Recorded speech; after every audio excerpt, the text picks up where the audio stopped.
Donc, on est le 20 juillet aujourd'hui et je fais une prédication hors série. Qu'est-ce que ça veut dire? C'est que normalement, on est dans l'évangile de Jean, mais pas cette semaine. La raison de ça, c'est que je suis dans une réflexion sur quelque chose qui me travaille depuis très, très, très longtemps. Euh, et, et des fois, tant que j'ai pas compris le point, j'en parle pas. Il paraît que c'est mieux de faire ça comme ça que de dire n'importe quoi. Mais cette semaine, à travers différentes réflexions et lectures, tout à coup, des fois, il y a des choses qui s'éclatent. Tu dis, ah, OK, c'est plus net, puis c'est plus riche, puis c'est plus intéressant. Et des fois, c'est des idées, c'est des éléments de théologie biblique qui peuvent vraiment faire une différence. Parce qu'on n'est pas ici juste pour se parler de théologie pour le plaisir de le faire, mais la question c'est est-ce que ça peut changer notre vie, ça peut changer quelque chose dans notre vie, de comprendre mieux ce dont on va se parler ce matin. Évidemment, comme Michel l'évoquait, le titre Réalité dernière et avant-dernière, sur le coup, ça dit pas grand-chose. Mais vous allez comprendre à quel point cette phrase-là est une invention d'un théologien allemand très connu qui s'appelle Dietrich Bonhoeffer, qui lui est très connu pour sa résistance au nazisme, lui-même pendu par la Gestapo quelques semaines ou mois avant la fin de la guerre, malheureusement. Mais on peut dire de lui que sur le plan de la théologie biblique, c'était un luthérien. C'est un des grands, grands, grands cerveaux du 20e siècle, mort très, très jeune et dans la trentaine, est-ce que je me trompe?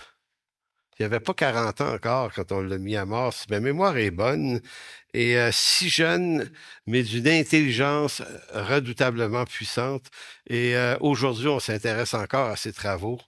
Et c'est lui qui a pondu dans son livre Éthique, à la page 93, cette notion de la différence entre réalité dernière et réalité avant-dernière. Donc, cette semaine, mardi matin, lors de notre Zoom habituel pour les membres de l'Église, à 9 heures le mardi, je commençais à jaser un petit peu de ça et ça a suscité beaucoup de discussions et d'intérêt de telle sorte que Michel Veilleux, le co-pasteur avec moi dans cette Église, m'a encouragé à me dire, faut en reparler de ça.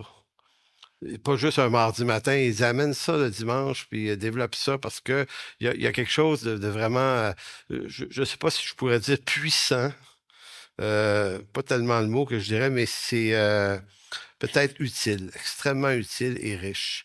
Donc, je vais commencer, évidemment, je vais retravailler le sujet pour le rendre comestible un dimanche. Donc, je commencerai en introduction en vous disant ceci. En fait, en nous disant ceci, l'homme, l'homme est essentiellement un être en colère, pour toutes sortes de raisons. Il y a la colère qui vient des peuples opprimés par l'esclavage, la colère des peuples autochtones maltraités, bafoués aussi, euh, la colère des nationalistes québécois. L'avez-vous connue, celle-là? En 1980, chez nous, avec mes parents, on était en colère. On a perdu le référendum.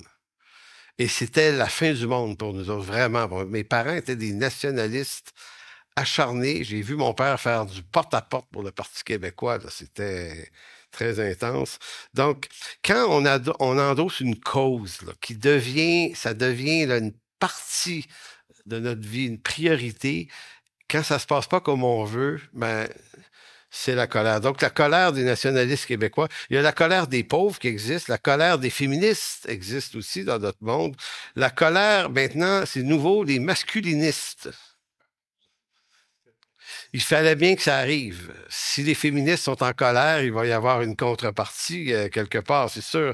Il y a la colère des syndicalistes aussi, qui est une autre sorte de colère. Il y a la colère des antimondialistes. Ils sont très en colère, eux autres, ces temps-ci, depuis quelques années. Il y a la colère des anticapitalistes. Il y a la colère des écologistes. Il y a la colère des anti-vaccinistes. Il fallait que ça finisse en iste. J'ai dit. Bon, puis il y en a plein d'autres. Et c'est un petit peu trop fort, ça résonne dans mes oreilles en ce moment. Bon, et il y a également la colère de ceux qui ne savent pas exactement pourquoi ils sont en colère, mais ils sont très, très en colère quand même. Donc, ce que j'essaie de dire, c'est que je ne sais pas si ça peut se dire comme ça, mais on dirait que la femme, l'homme, aime être en colère. Il aime habiter une colère quelconque. C'est comme si la colère devenait le vecteur d'un sens qu'il donne à sa vie. Donc, il y a des gens qui aiment ça protester. Trouvez-leur une cause, puis ils vont vous faire des pancartes, puis ils vont y aller, puis des fois, à un moment donné, ça finit que tu te dis, mais voyons donc, qu'est-ce qu'il fait? Qu'est-ce qui se passe? Donc, c'est la réalité humaine. Et dans le langage de Bonhoeffer, ça s'appelle aussi réalité avant-dernière. Donc, pour vous faire une définition très simple ici, mais qui va s'éclairer à mesure que la prédication avance, donc quittez pas trop vite parce que vous allez dire, je comprends rien. Vous allez comprendre un petit peu plus tard où ce qu'on s'en va. Vous allez trouver ça intéressant, j'espère. C'est que, rapidement, ce que Bonhoeffer veut dire par réalité avant-dernière et réalité dernière, c'est que réalité avant-dernière sont toutes les réalités vivantes du genre humain, en dehors de Christ, mais qui reste l'existence dans la création de Dieu. Ce que nous vivons ce matin, c'est une réalité avant-dernière. Pourquoi? Parce que réalité avant-dernière, si vous entendez bien le texte, c'est les réalités qui sont avant la dernière des grandes réalités. Donc, quelle est la grande réalité dernière? La dernière, c'est le salut et le royaume de Dieu. Prononcé, annoncé, reçu. Il faut comprendre que le jour où on va se retrouver dans la présence de Dieu, à son retour, que ce soit par votre mort ou que ce soit par son retour, on va se retrouver dans un lieu qui va être la réalité dernière. Et cette réalité dernière-là ne sera pas suivie d'une autre réalité. On entre dans un état qui ne changera plus, qui n'évolue plus. On entre dans le temps, dans le monde de Dieu pour l'éternité. Et il n'y a pas d'amélioration, il n'y a pas d'évolution.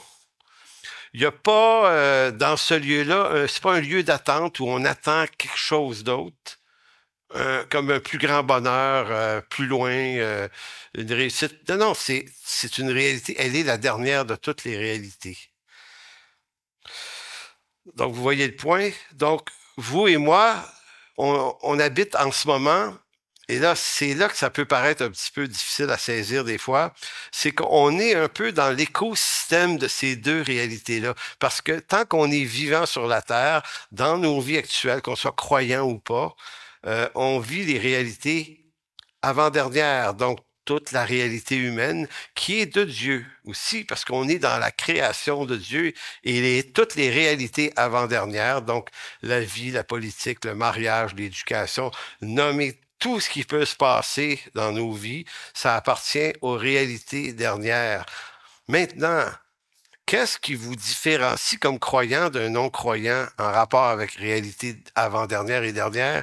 C'est que nous, on a comme un pied dans les deux réalités. C'est comme si on appartient à ce monde de par notre naissance nationale.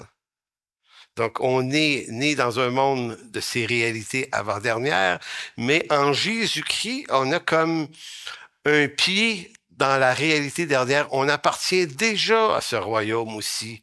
Donc, c'est compliqué la vie à cause de ça. Quand on est chrétien, là, on est comme dans deux royaumes. Pour utiliser la formule d'Oscar Kuhlmann qui dit « On est dans le déjà et le pas encore ». Mais on est déjà dans ce royaume, mais on n'est pas encore dans la plénitude de ce royaume.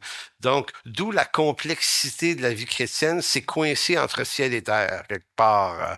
Et donc, on aspire aux choses d'en haut, mais on est coincé avec les débats, les complications des choses d'en bas. Est-ce que ça va? Ça aide? Oui. Maintenant, l'Écriture, elle, nous enseigne de toutes sortes de façons, et c'est un sujet qui est immensément présent dans le Nouveau Testament. C'est que Dieu, en Jésus-Christ, nous appelle à regarder nos vies et à regarder ce monde d'une lunette autre que celle des réalités avant-dernières. Mais on ne peut pas s'empêcher de voir ce monde dans les réalités avant-dernières. On est là, on l'habite. On marche avec Dieu par la foi dans un tel monde. Donc ça, c'est une réalité. Sauf que le regard de la foi, c'est comme une autre lunette qui fait que quand tu mets cette lunette-là, tu te vois vu d'ailleurs. Tu regardes ta vie comme dans cette vie. Tu regardes ce monde et tout à coup, tu te rends compte que tu habites un autre royaume. Tu es un citoyen des cieux. Tu es un étranger. Il y a des textes qui vont le dire dans Hébreu, dans 1 Pierre, de se considérer comme des étrangers sur la terre. Donc, c'est un peu comme si on habitait un pays qui n'est pas le nôtre. Tu sais, vous êtes parachuté dans un autre pays dont vous n'êtes pas citoyen et vous vous retrouvez là à observer les gens vivre, parler, manger, travailler, et vous vous dites, OK, ça se passe pas comme chez nous, eux autres. Puis là, vous entendez leurs conflits entre eux. Vous écoutez leurs nouvelles. Mais vous êtes là temporairement. Fait que vous vous mêlerez pas de ça. Ils ont des causes à défendre. Je comprends leurs causes, mais moi, j'ai absolument aucun bonheur à participer à ces causes-là. C'est des causes qui n'ont pas rapport avec mon identité. Donc, c'est comme ça, un croyant, c'est quelqu'un qui est dans une identité céleste. Donc, il doit apprendre à regarder les réalités terrestres comme étant en partie, faisant partie de lui, mais aussi comme étrangère à lui. Donc, marcher par la foi, c'est regarder les choses autrement. Et si on ne progresse pas vers ce regard qui est autre, ben là, on sait plus quelle cause endosser. C'est pour ça que les chrétiens, des fois, sont mêlés en disant, ben, qu'est-ce qu'on doit faire au juste? Qu'est-ce qu'on doit faire? Donc, l'apôtre Paul, dans Éphésiens 4.31, va dire, dans 4.31, va dire que toute amertume, toute animosité, toute colère, toute clameur, toute calomnie et toute espèce de méchanceté disparaissent du milieu de vous. Soyez bons les uns envers les autres, compatissants, vous pardonnant réciproquement comme Dieu vous a pardonné en Jésus-Christ. Donc, ce qu'on doit saisir de cette affirmation-là, c'est pas simplement l'idée de devenir du bon monde. On pourrait le comprendre simplement sous le plan moral. Toute espèce amertume, animosité, colère, toute clameur, toute calomnie, toute espèce de méchanceté disparaissent du milieu de vous. Quelle excellente idée! Donc, on pourrait devenir, si tu veux être un bon chrétien, là, mais sans pratique, là. Mais l'apôtre Paul le dit avec beaucoup plus d'intelligence que ça. C'est pas simplement de ne plus être dans ces choses-là, c'est de comprendre pourquoi on ne doit plus être dans ces choses-là. Parce que si on ne comprend pas le comment du pourquoi, mais que c'est juste une pratique morale, ben on va essayer ça 2-3 jours, puis la colère, l'animosité va revenir. Parce que ce monde nous tient dans des causes. On est dans un monde de causes. Regardez, pendant la COVID, il y a des gens qui ont fait une énorme résistance à tout ça, aux trucs des règles, comment est-ce qu'on appelait ça déjà? Les règles sanitaires. Bon, c'est correct, ça leur appartient, mais il y a une différence entre en penser quelque chose puis s'en faire une cause. Et 5 ans plus tard, moi je connais un groupe, je ne dirais pas qui, quoi, où, comment, mais qui se sont formés littéralement presque des églises autour de ça. Donc, leur église, leur regroupement, se sert de Christ, mais pour s'animer, se nourrir de la cause qui les a dérangés et sont pas capables d'en sortir. Sont coincés dans cette affaire-là 5 ans plus tard. S'ils décident pas d'en sortir dans 10 ans, ils vont être encore là. Ça, c'est comme un professeur avait dit quand j'étais à l'école. Moi, j'allais à l'école quand déjà? Dans les années 70, j'étais à l'école dans ce temps-là. Puis, dans les années 70, on était seulement 25-30 ans après la Deuxième Guerre mondiale. On était plus proche. Nos parents avaient connu la guerre. Mes parents étaient jeunes, mais la guerre, la Deuxième Guerre mondiale, ça a laissé des traces énormes. Et puis, il y avait un homme qui avait dit comme ça, il dit, il y a des gens qui ont décidé de définir leur vie à travers cette guerre. Fait qu'il dit, il y avait des vieux qui disaient, ouais, avant la guerre ou après la guerre. C'est comme si la guerre, c'était l'an zéro. Il y avait avant, puis il y avait après. Puis, pas capable de sortir des colères, des haines que cette guerre a suscité, notamment Allemagne-France, beaucoup, Allemagne-Angleterre. Ça s'est passé là. Ça a été dur pour ces pays-là. Ça a été dur. Bien, vous savez que la beauté de la chose, c'est qu'il y a des gens en Allemagne, en France et en Angleterre qui ont surmonté le fait de cette guerre-là, qui se sont dit, bon, on est des voisins, il va falloir continuer à vivre ensemble, à échanger du commerce, puis à brasser des trucs. Est-ce qu'on va saillir pendant 1000 ans encore? À cause d'Adolphe? Non. Même des gens sans la foi sont capables de se rendre là. Maintenant, l'Écriture nous ordonne à nous de se rendre là. On doit regarder maintenant à travers la rédemption du Christ et de comprendre que les choses de cette vie sont pas sans importance et sans intérêt, mais ce ne sont pas ces événements qui vont créer des causes qui vont nous faire fonctionner. Et on ne peut pas utiliser Jésus-Christ pour tenter par sa parole, de donner de l'intelligence et de la crédibilité à nos causes. Ça aussi, on fait ça. On va dire, ouais, mais l'Écriture dit ça, hein, tu vois que ma cause est juste. Un christianisme qui n'est pas centré sur la personne de Christ, mais qui tasse un peu l'affaire pour être centré autour d'une cause dans laquelle il ajoute Christ, devient un faux évangile.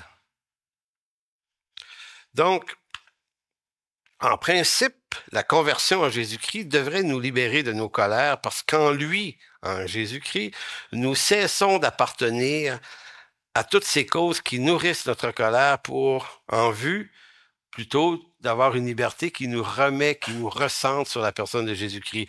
Oui, mais attention, c'est pas de la magie. C'est-à-dire que c'est vrai que les choses qui nous ont brisés, qui nous ont blessés dans la vie, ont besoin de guérison. On a besoin d'aide. On a besoin de cheminer. Parce que je sais que des fois, il y a des slogans chrétiens qui aiment les couloirs de facilité, les raisonnements facilitateurs en disant, t'es en Jésus-Christ, ton passé est fini, pense plus à ça, t'es délivré, bang, bang, 1, 2, 3, go, on part. Marche pas, ça marche pas. Écoutez, les choses doivent être réfléchies, elles doivent être raisonnées. Ça demande du temps et Dieu tient compte du temps que ça prend.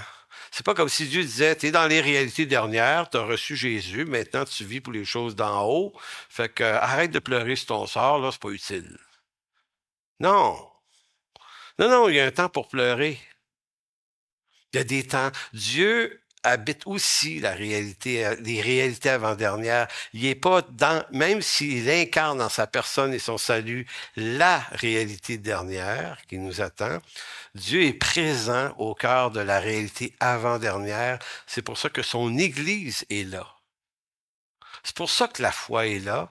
C'est pour ça qu'on s'édifie les uns les autres. C'est pour ça qu'on s'encourage. C'est pour ça qu'on se pardonne. C'est pour ça qu'on se parle. C'est pour ça qu'on confesse nos fautes. En d'autres mots, il y a un traitement qui est nécessaire dans les réalités avant-dernières parce qu'elles sont nos réalités réelles. Et Dieu habite avec nous dans nos misères. Il est là au présent, au milieu de nous. Donc, il arrive.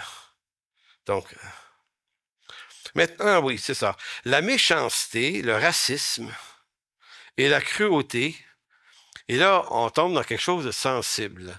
C'est que de la façon dont l'homme aime regarder les circonstances et les causes, il aime leur donner une couleur de peau, une langue, une ethnie, une nationalité.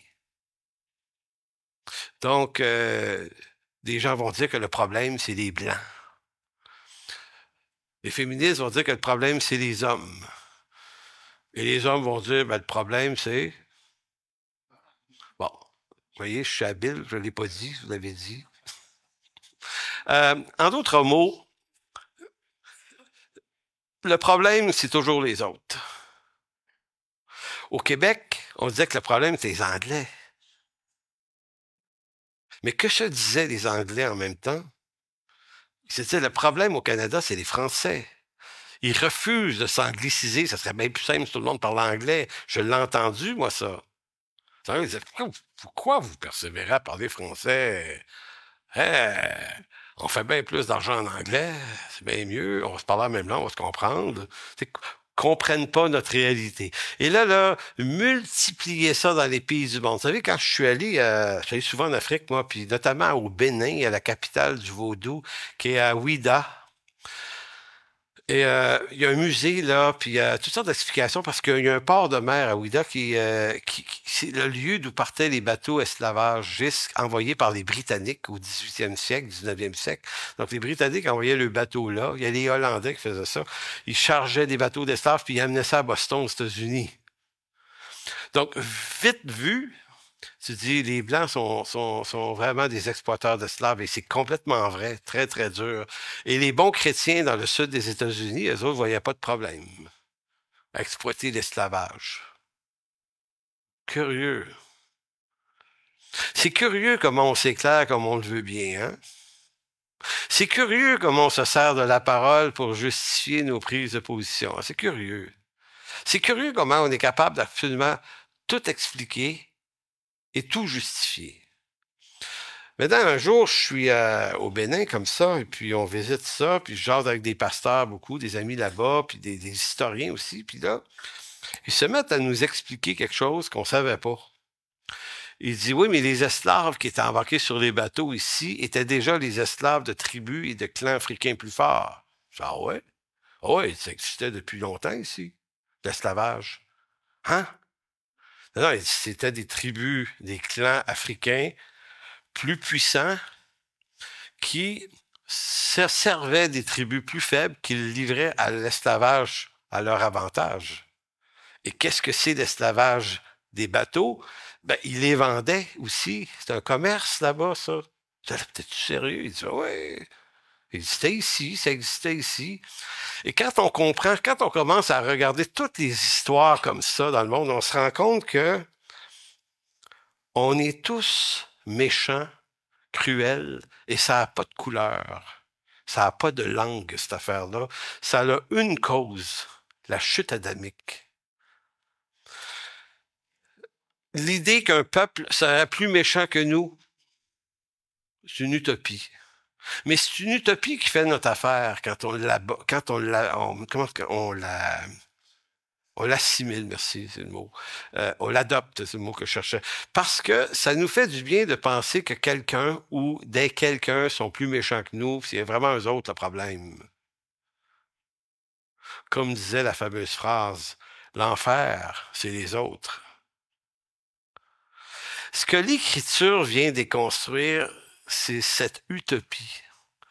Jésus est jamais venu sur terre pour dire, moi vous le dire, moi, c'est qui les méchants? C'est les Romains. Parce que les Juifs auraient bien aimé ça. Ils disaient, ils sont méchants, les Romains. Les méchants Romains avaient envahi tout l'espace du peuple d'Israël. Il y avait des garnisons en Israël. Ça marchait selon les lois romaines, en partie, en Israël. C'était ça l'enjeu, là. Puis, tu niaises pas avec les Romains, là. C'est pas... si tu fais pas ce qu'ils disent, tu vas recevoir un coup de lance sur le bord de la tête, là. C'est pas un gros problème pour eux autres, là. Vous voyez? Donc, est-ce que du point de vue d'un Juif il y a 2000 ans, quand tu regardes un Romain, le Romain a l'air plus méchant que lui? Ben, en apparence, oui, parce que le Romain est plus équipé pour pouvoir activer son pouvoir et sa méchanceté. Et le Juif va dire, ben, pauvre moi, c'est pauvre moi, je suis opprimé par... C'est vrai. Mais c'est vrai de manière très circonstancielle. Parce que si tu inverses le pouvoir et que tu le donnes aux Juifs contre les Romains, que feraient les Juifs? Ben, ils feraient la même chose à l'envers. Nous, on ne le sait pas, on ne comprend pas ça.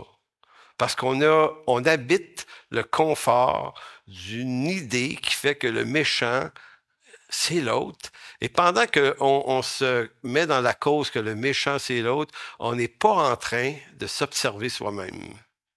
Ça nous affranchit faussement du regard sur soi pour dire c'est juste une question de circonstance. Donner du pouvoir à n'importe qui. Ça, c'est Montesquieu qui disait ça en 1750 d'un ouvrage qu'il a écrit sur la politique en France. Il dit le pouvoir, le problème avec le pouvoir, c'est que celui qui le possède a toujours tendance à en abuser. C'est ça le pouvoir. Donc, quand Jésus vient, vous lisez les 4 évangiles et jamais il embarque dans une cause humaine de cette nature-là. Il est gentil avec les Romains. Ben oui. Il y avait une raison d'haïr les Samaritains en Israël. Vous savez, les Samaritains, c'était des demi-juifs. Des Juifs mariés avec des païens, ça a fait une communauté dans le coin de Sichar, tout ça. Puis eux autres détestaient les Juifs, évidemment, c'était leur cause. Mais ça donnait une cause aux Juifs d'haïr les Samaritains. C'était parfait. On s'haït mutuellement, on se le dit, gloire au Seigneur, on a raison, vous avez tort. Et les autres disaient, non, c'est nous qui avons raison, vous avez tort. Et là, vous avez Jésus qui débarque dans cette espèce d'écosystème haineux. Et lui, il va vers la femme samaritaine. Et c'est la femme à laquelle le Seigneur a dit les choses les plus précieuses dans tout l'évangile de Jean. Il discute avec elle. Et même les apôtres arrivent, ils se disent, voyons donc, il parle avec une femme samaritaine en plus. Et le Seigneur aurait pu entendre leur murmure. Il dit, ben oui, puis en plus, ça a eu 3 maris, ça n'a pas marché. Non, 4, 5. 5. Tu sais, il aurait pu dire, les gars, elle mérite d'être trahie plus que la moyenne. Elle a tout scrappé. Non, Jésus n'embarque pas dans nos conflits éthiques. Il veut nous en sortir. Donc, vous avez ce type qui va voir le Seigneur un jour, qui dit, va dire à mon frère de partager l'héritage, il a poigné son bout, il ne veut pas me donner ma partie. Puis là, Jésus, non. Qui m'a établi juge? Non. Non. Je ne suis pas venu régler ça, les gars. Je ne suis pas venu essayer de donner raison, de te donner raison de tes haines. Je ne ferai pas ça. Je suis le Seigneur l'Éternel. Je ne ferai pas ça. J'embarquerai pas dans ta chaloupe. Alors, ou bien tu embarques dans ma chaloupe et tu te convertis, et de là, je vais te donner un autre regard sur l'espèce humaine qui est complètement déchue. Vous êtes tous perdus. Votre pire problème, ce n'est pas d'être complètement perdu. Votre pire problème, c'est que vous ne savez pas que vous êtes complètement perdu. Vous croyez qu'il y a un reste de bonté qui vous rend meilleur que le Samaritain, ou que le Romain, ou que le Grec, ou que le Palestinien aujourd'hui, ou que le Russe, ou que l'Ukrainien, ou que l'Africain, ou que l'Américain, le Canadien.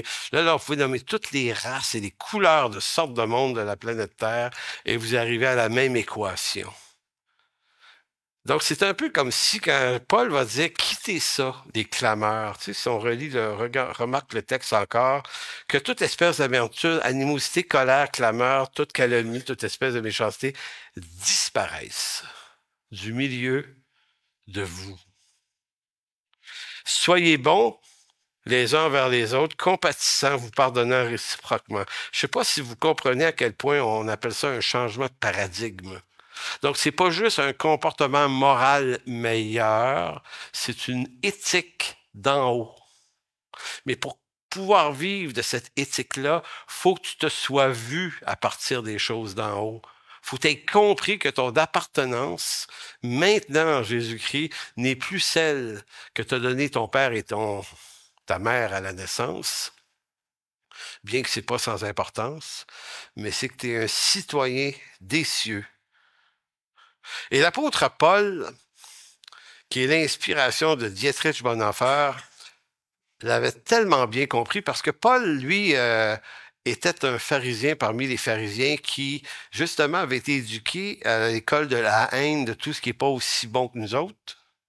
Hein, c'est ça?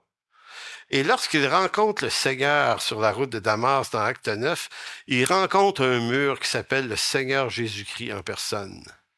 et qui lui dit, si tu fais un pas de plus dans cette direction-là, Paul, tu meurs. Alors il dit, maintenant, Paul, tu te la fermes et tu marches avec moi. Je vais te rééduquer, tu vas te faire comprendre les choses. Tout ce que l'Écriture disait à propos de moi, tu vas en parler maintenant. Tu vas devenir le prédicateur des nations. Tout ce que tu haïssais, Paul. Tout ce que tu méprises, Paul. Tout ce qu'on t'a appris à haïr, tu vas l'aimer. Puis c'est moi qui vais faire ça dans ta vie. Alors l'apôtre Paul, citant des textes d'Ésaïe, en Romains 3, 9,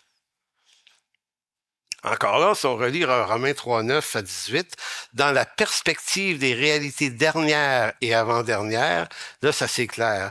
Quoi donc? Sommes-nous plus excellents? En parlant, nous, Juifs, sommes-nous plus excellents? C'est une grande question. Nullement. Peut-être que quand on lit notre Bible, ça nous dit, bon, c'est intéressant ce qu'il dit, mais mettez-vous dans la peau du gars qui a longtemps cru que nous étions plus excellents. Parce que on est plus excellents. Est-ce que nous, les Québécois, on n'est pas plus excellents quand même que les Anglais, là? Levez la main, ceux qui pensent ça ici. Bon, on est plus... on est plus excellents. On est certainement plus excellents. Oui, parce que nous, on veut se séparer, parce qu'on est plus excellents. Il faut bien se donner des... Donc, l'apôtre Paul, c'est comme l'homme qui a l'intelligence d'avoir vu les choses d'en haut, et de dire, écoutez, vu d'en haut, là, quand on regarde le genre humain en bas aller, là, qu'est-ce que c'est? Il va dire nullement, car nous avons déjà prouvé que tous, juifs et grecs, sont sous l'empire du péché. En d'autres mots, nous, Juifs qui connaissons l'Écriture, nous, Juifs qui descendons des patriarches qui ont reçu les oracles de l'Éternel, nous, on a la loi de Dieu, la loi de Moïse qui est claire. C'est une vraie révélation qui vient de Dieu. Donc, il dit, quand tu mets tout ça dans l'équation, puis que tu nous compares aux Grecs, on est finalement pas meilleurs. Pourquoi? Pourquoi? Mais parce qu'on est tous sous l'empire du péché. On est tous sous un même empire qui s'appelle l'empire du péché. Selon qu'il est écrit. Et là, Paul, pour le démontrer, il va aller chercher des textes de l'Ancien Testament. Il va dire, regardez les amis, c'est pas moi qui l'invente. Ésaïe l'avait déjà dit. Il n'y a point de juste, pas même un seul. Nul n'est intelligent. Nul ne cherche Dieu, tous sont égarés, tous sont pervertis, il n'en est aucun qui fasse le bien, pas même un seul. Leur gosier est un sépulcre ouvert, qu'ils se servent de leur langue pour tromper. Ils ont sous leurs lèvres un venin d'aspic. Dangereux, ça. Leur bouche est pleine de malédiction et d'amertume. Ils ont les pieds légers pour répandre le sang. La destruction et le malheur sont sur leur route. Ils ne connaissent pas le chemin de la paix. La crainte de Dieu n'est pas devant leurs yeux. Ça, c'est une parole qui résonne à partir de la réalité dernière. C'est comme si la réalité dernière, là, qui est le royaume de Dieu et la vérité, là, dit, de notre point de vue, là, voici ce qu'est l'humanité. OK. Marcher avec Dieu, c'est marcher par la foi dans cette déclaration-là. Le comprendre, c'est être affranchi de nos querelles inutiles, de nos racismes. Peu importe les directions où le racisme se dirige. Donc, les revendications, la réparation des drames ancestraux est peut-être tout à fait d'un point de vue politique. C'est-à-dire que on peut apprécier que dans sa grâce commune, Dieu donne des gouvernements qui essayent de garder de l'ordre. C'est bien que nos gouvernements tentent de faire des réparations, notamment au Canada avec les communautés autochtones qui ont été maltraitées. C'est pas en train de dire qu'il faut pas rien faire. Il y a des... Dieu donne par sa grâce commune des moyens, des outils d'essayer de trouver la paix entre nous. Mais en même temps, le problème, c'est pas un problème de trouver la paix entre nous, là, par des moyens humains. Le problème, c'est que si ça s'arrête là, ça n'a aucun effet dans l'éternité. Ça a un effet jusqu'à la fin de la vie de chacun, où la réalité d'un jugement éternel va quand même intervenir. Donc, c'est pour ça que je dis que les drames ancestraux, c'est tout à fait légitime, mais en même temps, ça signifie que c'est surtout l'activité de ceux qui n'ont pas d'autre vie que celle-ci, qui n'ont pas aucune autre espérance que la vie sur Terre. C'est pour ça que je dis les gens sur Terre se font la guerre pour des bouts de terre parce qu'ils ont juste une terre, une vie à vivre.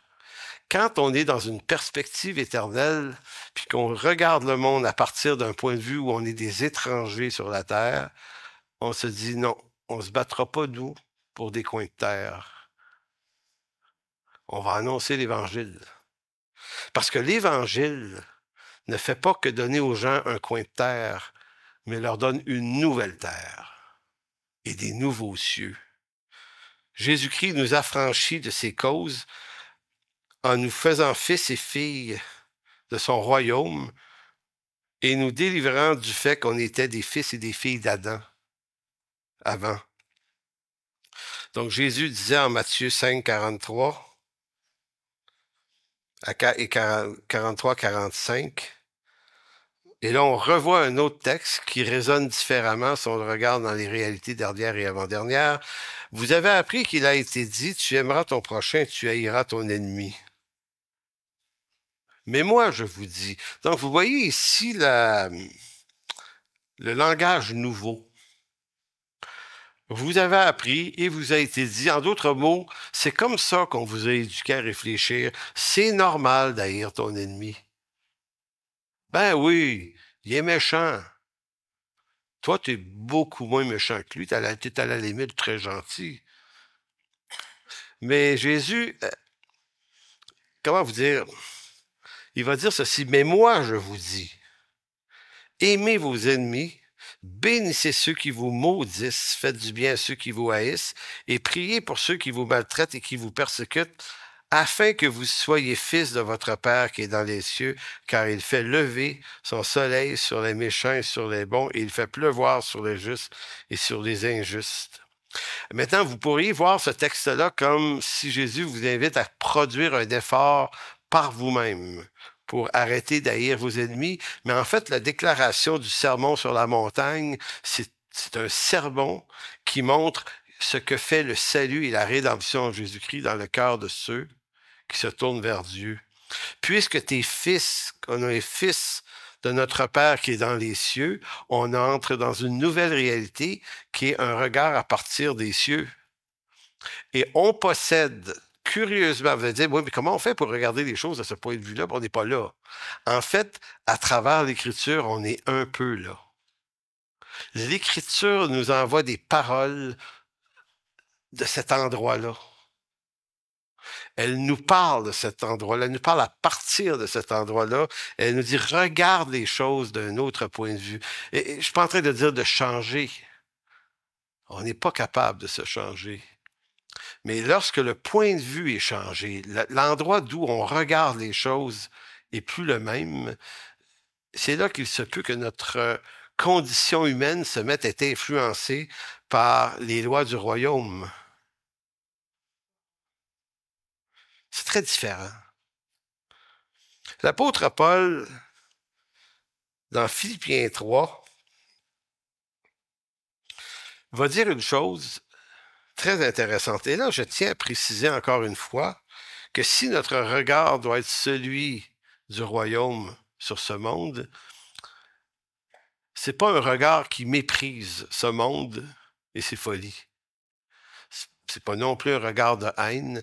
Il nous appartient pas de le juger parce que Dieu s'en occupe du jugement sur ce monde. Le regard que ça devrait nous donner, c'est la compassion. Si en Jésus-Christ, Dieu renouvelle mon intelligence pour me retirer des causes haineuses qui existent entre nous sur cette terre, c'est vraiment une grâce de Dieu et non pas une marche plus haute pour me permettre d'être encore plus méprisant pour les gens qui, selon moi, ne comprennent pas. Donc, l'exercice est subtil. C'est qu'à la fois, on n'appartient plus à ses causes, donc on s'investira plus passionnément dans ses causes pour essayer de les changer, bien que si on peut réconcilier des gens entre eux dans ce monde, faisons-le, là, c'est une excellente idée, mais notre mission, c'est de réconcilier des gens avec Dieu. Parce que même s'ils se réconcilient entre eux, mais non avec Dieu, qu'est-ce qui les attend de toute façon? Donc, ça nous permet de voir l'ordre de l'équation des priorités. Donc, Paul disait dans Philippiens chapitre 3, verset 12, c'est une étrange affirmation, mais qu'on va s'expliquer. Ce n'est pas que j'ai remporté le prix ou que j'ai atteint la perfection. Perfection, ici, le mot telos dans le grec, parce que quand on entend perfection, perfection, ça signifie sans erreur. Mais le mot telos fait plutôt référence à la finalité des choses. La maturité, l'atteinte d'une maturité. Donc, ce n'est pas que j'ai atteint la finalité, là, en d'autres mots, que j'ai atteint le but d'être le saint parfait, comme on pourrait dire. Donc, je relis ça, ce n'est pas que j'ai déjà remporté le prix ou que j'ai déjà atteint la perfection, mais je cours pour tâcher de le saisir. Puisque moi aussi, j'ai été saisi par Jésus-Christ. Donc, vous voyez la cause à effet. Puisque j'ai été saisi par Jésus-Christ, je cours pour saisir autre chose que les choses que je voulais saisir avant. Frère, je ne pense pas l'avoir saisi, mais je fais une chose. Je fais une chose. Oubliant ce qui est en arrière et me portant vers ce qui est en avant. Le verbe oublier ici, c'est le verbe négliger. Donc, si vous êtes négligent, vous savez ce que c'est, messieurs, surtout. Je dis ça parce que ma femme, des fois, elle me dit, Réal, t'as pas encore fait telle affaire dans la maison. Tu sais, ah oui, c'est vrai. Ouais. Bon, on néglige. Donc, qu'est-ce que c'est négliger? C'est de ne pas faire une chose et d'étirer ça dans le temps longtemps. Donc, le verbe oublier, c'est aussi le verbe négliger dans le grec ici. Donc, je néglige, mais ici, comme intentionnellement, ce qui est en arrière et me portant vers ce qui est en avant. Je cours vers le but pour remporter le prix de la vocation céleste de Dieu en Jésus-Christ. Donc, en d'autres mots, Paul n'est pas en train de dire, moi, essayez de courir plus vite que vous autres, là. Puis moi, l'avoir, personne d'autre va l'avoir. Écoutez, c'est une métaphore qu'il prenait ici en se comparant à l'athlète, puis à cet univers-là où Paul utilise souvent, notamment dans les lettres à Timothée. Tu sais, l'athlète ne s'embarrasse pas des choses, ni le soldat. Donc, c'est un petit peu la même idée. C'est comme s'il disait, tant qu'elle était un athlète, là, puis elle entraîné là, pour les Olympiques, aussi bien viser une médaille. Non? Ben, c'est un peu l'idée. Tu sais, il y en a-tu ici qui se sont déjà entraînés pour un sport quelconque, puis se sont dit, moi, je veux juste, je vais travailler très, très fort. Mon but, c'est d'être pas pire. Non. Ben, il y a des gens qui pensent de même en passant, mais ça ira pas loin. Tu sais, normalement, tu te dis, non, non, je vais essayer d'aller au mieux que je peux, là. Puis si je peux être des meilleurs, c'est ça que je vise. Il me semble que c'est ça. Donc, Paul, ici, ce qu'il est en train de dire, c'est que il néglige ce qui est en arrière. Maintenant, c'est quoi qui est en arrière de Paul? C'est quoi qui s'est passé avant dans sa vie, lui? Parce que là, on pourrait dire, très, très bon texte pour parler des problèmes. Tu sais, tu as eu des problèmes, va de l'avant, oublie tes problèmes. Tu as commis des fautes, des gaffes, des péchés, des échecs, tout ça, là. Cours en avant, oublie ça, ce qui est en arrière. Pas faux. Mais ce qui est étonnant avec ce texte-là, c'est que Paul, qu'est-ce qui était en avant? Qu'est-ce qui était avant? Des réussites. on lit pas le texte, mais si on pouvait lire les versets 1, 2, 3, 4, 5, Paul va dire aux Philippiens, juste avant de dire ça, moi, il dit, je suis hébreu né d'hébreu, de la tribu de Benjamin, circoncis le 8e jour, de la race d'Israël. Et quant à la foi aux pharisiens, fait que Paul fait un étalage de ses réussites. C'est tellement fort le principe des réalités avant-dernières et dernières que Paul va dire, même mes réussites d'avant, ça compte plus dans mon équation. Retournez au verset 7 de Philippiens 3. Donc là, on va lire le texte des choses qui étaient en arrière, qu'il devait oublier. Mais ces choses qui étaient pour moi des gains. Le mot gain ici, kerdos, dans le grec, se traduirait bien par le mot avantage. Paul possédait dans son peuple, parmi son peuple, d'énormes avantages parce qu'il était né dans une famille noble. Il avait étudié au pied de Gamaliel, le grand théologien juif. Voyez-vous, c'était un homme estimé, un homme d'une grande intelligence, d'une grande pertinence. Paul, c'est un homme qui va dire, même par rapport à la loi, là, moi, là, je rencontrais les standards de la loi. Donc, Paul aurait pu se glorifier de dire, hey, moi, j'ai un passé riche, là. Je me convertis à Jésus-Christ, mais écoutez, la gang, là, moi, je suis comme pas n'importe qui parmi vous, là. J'ai une coche, 2 coches, 3 coches au-dessus de tout le monde ici, là. Donc, toutes ces choses témoignent de ma réussite, de mes réussites passées. Verset 7. Mais ces choses qui étaient pour moi des gains, ces choses qui étaient pour moi des avantages, je les ai regardées comme une perte à cause de Christ. Et même je regarde toutes choses comme une perte à cause de l'excellence et de la connaissance de Jésus-Christ mon Seigneur, pour lequel j'ai renoncé à tout. Et je les regarde comme de la boue. Scabulon, dans le grec. Traduction, excrément. C'est réussite. C'est facile de regarder nos péchés, nos échecs, en disant, c'est facile de regarder ça comme des excréments, de ben oui, c'est l'odeur qui en ressort quand j'y repense. Paul va dire, non, mais moi, je regarde mes bonnes choses, mes réussites. Maintenant, est-ce que c'est une forme d'autoflagellation? Est-ce que Paul est devenu fou? Est-ce que sa conversion, il n'aurait pas monté à la tête et il est en train de devenir un petit peu cinglé avec ça? Pensez-vous? Non. C'est pas un exercice de piété ici, de s'amuser à se dénigrer, à se diminuer. Ici, là, on est plutôt dans un autre exercice. Paul regarde les choses d'un autre point de vue. Fait qu'il comprend que tout ce qu'il a réussi ici-bas, sur terre, devant Dieu, il amènera pas ça avec lui au ciel. C'est comme s'il dit, la seule chose qui vaut la peine, parce que là, il va dire, je les regarde comme de la boue afin de gagner Christ. Verset 9, afin d'être trouvé en lui, non avec ma justice, la justice qui proviendrait de mes réussites, là. Mais celle qui vient de la loi, ou celle qui vient de la loi, mais avec celle qui s'obtient par la foi en Jésus-Christ, justice qui vient de Dieu par la foi. Donc, ce que Paul est en train de dire, c'est extrêmement simple, là, c'est que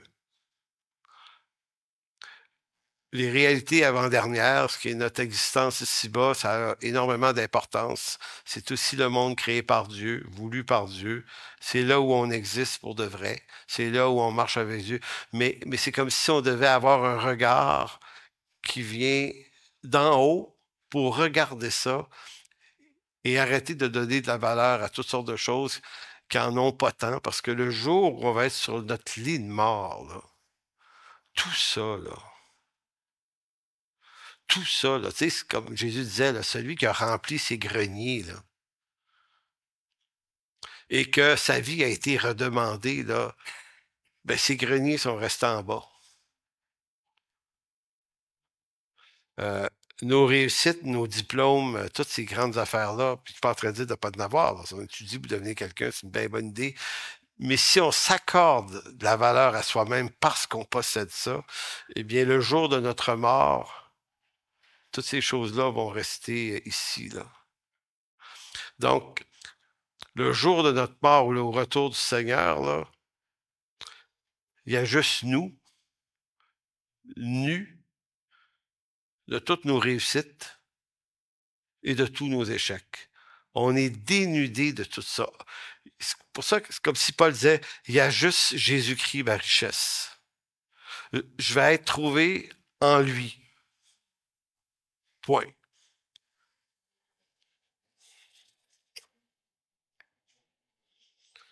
Donc, je vais terminer en vous redonnant une définition du titre qui est Réalité dernière versus les réalités avant-dernières. Je vais juste les expliquer parce que la semaine prochaine, on va continuer sur le sujet, faire la partie 2. Donc, qu'est-ce qu'on entend par réalité dernière?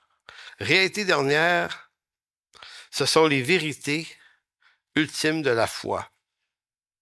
La révélation de Dieu en Jésus-Christ. Donc, on parle réalité dernière, souvenez-vous, là, ce que Dieu fait, son royaume. Donc, ce sont les vérités ultimes de la foi chrétienne, c'est-à-dire la révélation de Dieu en Jésus-Christ, la grâce, le salut, la résurrection, le royaume de Dieu comme accomplissement final, réalité dernière qui ne sera suivie d'aucune autre réalité, ça va être la dernière. Donc, la réalité dernière est la réalité du salut éternel qui ne sera suivie d'aucune autre réalité suivante. C'est la réalité, c'est la dernière des réalités qui nous attend. Dans cette réalité dernière, nous ne sommes ni noirs, ni blancs, ni québécois, ni anglais, ni autochtones, ni amérindiens, ni africains, ni nommés n'importe quelle nationalité. Nous ne sommes plus rien. Nous sommes une nouvelle création en Jésus-Christ. Nous sommes des frères et des sœurs dans la foi. Réalité avant-dernière, ce sont les réalités terrestres, humaines et historiques qui appartiennent à la création de Dieu. Donc, elles ne sont pas méprisables.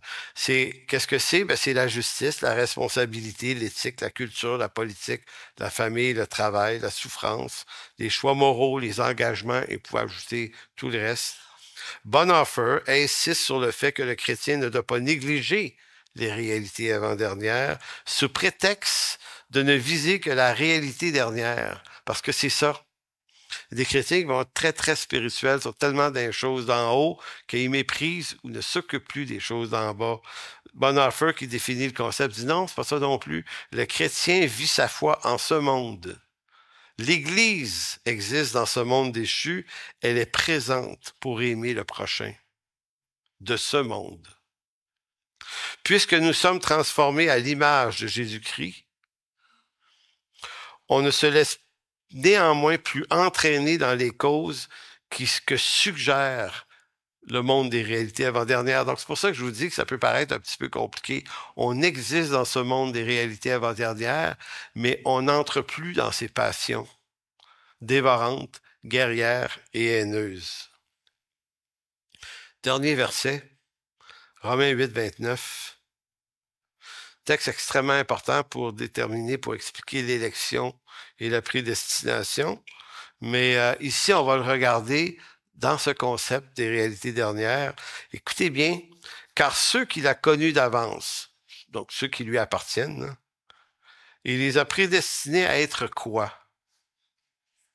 Semblables à l'image de son Fils. Ça vaut un silence. Ça vaut une petite réflexion. Ceux qu'il a connus d'avance, il les a aussi prédestinés à être semblables à l'image de son Fils. Pas prédestinés à devenir des bons chrétiens, puis du bon monde, puis du monde pas pire, puis des humains un peu transformés. Là. Ça, c'est ce qu'on peut arriver à être un peu ici, là. Mais dans le point de vue de Dieu, nous sommes transformés à l'image de son Fils. C'est pas nous serons. Nous sommes, nous avons été déjà en Christ transformés. On revêt cette image déjà pour lui. C'est absolument incroyable. C'est pour ça que plonger un regard d'un point de vue d'en haut sur cette vie, ça nous est fort utile. Maintenant, on n'est pas dans la plénitude de cette réalité-là. Cette plénitude, c'est celle qui va nous visiter au jour du retour du Seigneur, évidemment. Mais nous sommes dans le déjà de cette affaire. C'est déjà accompli. Donc, il nous a prédestinés, il les a aussi prédestinés à être semblables à l'image de son Fils, afin que son Fils fût le premier-né entre plusieurs frères. On aurait pu aller dans Colossiens, hein? Paul en parle beaucoup dans Colossiens 2 de cette affaire-là, mais c'est l'idée que Christ est le premier-né d'une nouvelle sorte d'homme qu'on va appeler les nés de nouveau. Hommes et femmes nés de nouveau en lui. Lui est le premier prototype de cette nouvelle espèce d'homme qui un jour vont habiter une nouvelle terre et des nouveaux cieux. Donc ça, c'est notre réalité dernière. Mais c'est pas ça, c'est pas juste ça, c'est et ceux qu'il a prédestinés,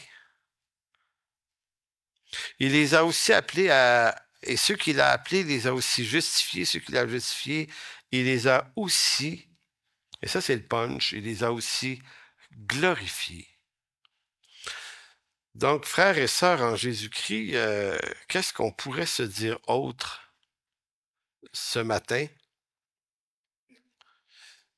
Sinon que marcher par la foi, c'est de tendre. On ne fait pas ça sur un claquement de doigts, là. La vie chrétienne, c'est de tendre, c'est d'avancer par la foi pour adopter cette espèce de point de vue, de le comprendre, de demander au Seigneur, au Saint-Esprit de venir de plus en plus nous donner une clarté sur cette réalité-là. Aller habiter un autre lieu. Sinon, il y a plein de prédicateurs d'église qui vont essayer de vous happer pour vous mettre dans une cause au nom de Jésus-Christ. Ils vont vous faire adopter une cause qui va vous permettre d'haïr ceci ou d'haïr cela, puis de militer pour ceci, contre cela, contre ceci. C'est des politiques, des trucs. Se laisser entraîner dans des trucs d'opinion de toutes sortes. Plutôt que de faire de nous des saints, ils veulent faire de nous des militants. Pas le temps pour faire ça. On n'a pas le temps de faire ça. La seule chose qui vaut la peine, c'est la nouvelle naissance en Jésus-Christ. Alors, Seigneur, merci de bénir ce moment aujourd'hui. Merci de bénir ta parole. Merci de rendre ces choses claires, ces choses nettes à notre esprit. Merci de renouveler notre intelligence, Seigneur, en ces choses. Oui, Seigneur, tu prends soin de nous, tu méprises pas les situations difficiles, tu méprises pas les échecs. Tu méprises rien de ce qu'on est. Seigneur, tu as un regard de compassion sur nous. Mais c'est aussi un regard de compassion qui veut nous attirer vers les choses d'en haut. Ton regard sur les choses. Merci, mon Dieu. Amen.